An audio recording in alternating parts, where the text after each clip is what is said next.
I'm John Kosich. We're breaking into ABC's coverage to bring you local reaction to the attack on the United States in New York City and Washington, D.C. We have some headlines from around the world this morning. Of course, as you wake up and head out this morning, this is the front page you're seeing on the Buffalo News this morning. Choosing like many newspapers around the country, one word to try and sum it up: attacked. Many other newspapers around the country have kind of done that same thing. This is the Atlanta Constitution. They have gone outrage. In Seattle, simple headline: terror.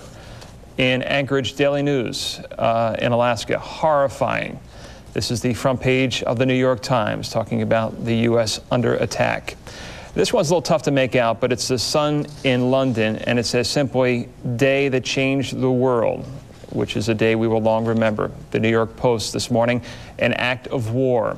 And one of the first newspapers across the country to go with a show kind of the anger that people feel this morning. The Philadelphia Daily News, in an editorial, "Blood for Blood," calling for immediate and swift retaliation for the attacks yesterday.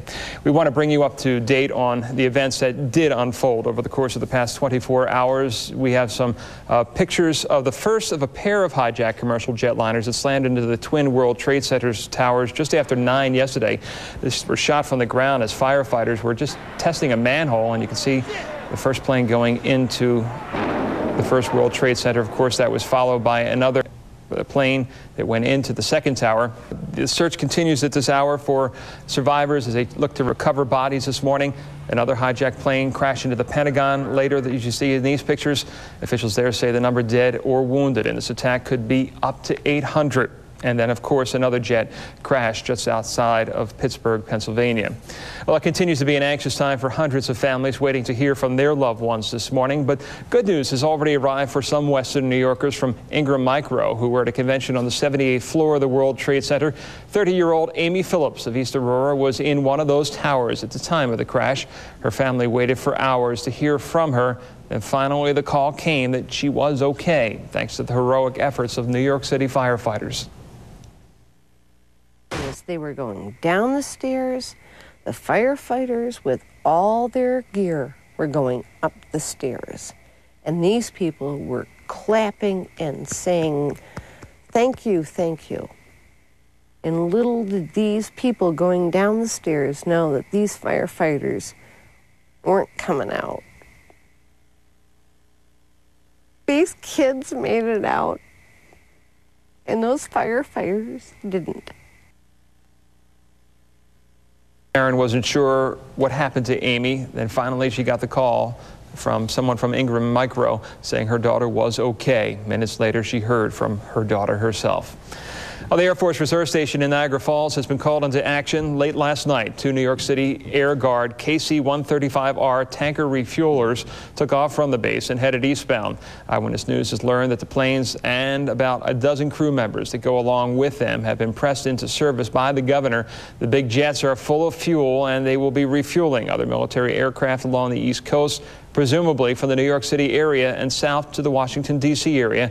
This is where the Pentagon has stationed numerous ships and planes to protect the eastern seaboard. We don't know how long the refuelers will be deployed. Well, this morning, all city, state, and federal office buildings will reopen. All federal buildings in downtown Buffalo, of course, yesterday were closed immediately following the attacks. At the FBI building, there were obvious signs of heightened security. Agents wore sidearms and carried submachine guns as they guarded the building. The federal courthouse, federal office building, and the INS building sent employees home for the day. But again, they will reopen today. The federal agents who guard our borders remain on high alert this morning. All international bridges, with the exception of the Whirlpool Bridge, remain open. The only reason the Whirlpool Bridge was closed is to disperse some of the staff to other locations to help with closer checks at the other bridge crossings. Airports across the country remain closed at this hour, though, and they are not expected to reopen until noon today. Air traffic around the nation was halted for the first time in history yesterday. The ban has left passengers stranded in terminals everywhere, including the Buffalo Niagara International Airport. Eyewitness News reporter Stacey Fry joins us now live from the Radisson in Cheektowaga, where, like many hotels across the country, stranded travelers have filled the facility to capacity. Stacey? Good morning, John. Thousands of people are stranded all across the country, some because their flights never took off yesterday, others because the planes they were on were ordered to land by the FAA at the nearest airport. Passengers who landed here at the Buffalo Niagara International Airport gathered their luggage and then went in search of hotel rooms. The rooms here at the Radisson and next door at the Days Inn quickly filled up, but not many people spent much time in their beds last night. The bar was full of people until almost 4 o'clock in the morning as they watched the television, trying to get every piece of possible information, trying to grasp the enormity of what happened to the World Trade Center and the Pentagon. This is a tragedy that has touched everyone in America. I think this is as big as Pearl Harbor, and we really ought to go after those terrorists. I'm thankful in one way because I heard my brother is at the Pentagon, but we've heard that he's okay. So that was kind of a worry for me. And it was like a surreal kind of event going on, like it wasn't real. It was some kind of a movie, scene of a movie. That's the sense a lot of people had, like it was something out of a movie. As I walked through the airport yesterday morning, people didn't seem to comprehend how bad the attack was. Most of them hadn't seen the pictures yet. Flights are supposed to resume at noon today, but with all of the delays and the diversions that happened yesterday, it's hard to tell how long it'll be before everyone gets back on track and back where they're going. Looking over at the Buffalo Niagara International Airport this morning, it's very eerie, full of cars, no people around. Live in Cheektowaga, I'm Stacey Fry, Channel 7 Eyewitness News. All right, thank you, Stacey. We want to remind all parents out there that schools are open this morning. Once again, all schools will be open for class as usual today. Well, the nation's securities market shut down in New York and the financial district, and it was left in chaos yesterday by the terrorist attack that devastated the World Trade Center. The New York Stock Exchange, American Stock Exchange, NASDAQ, all closed down, and it looks like it's going to be the case as well today. Right, definitely. All three closed today, and actually we're starting to see a little bit of impact from the Asian markets. Overnight, those Asian markets. Health has canceled all elective surgery for today to conserve its blood supply. And trade organizations say the problems at border crossings and grounded planes will cause some delays in shipping and overall business today. And even the president, we heard from the mayor and the county executive, say Americans should try to carry on business as usual today.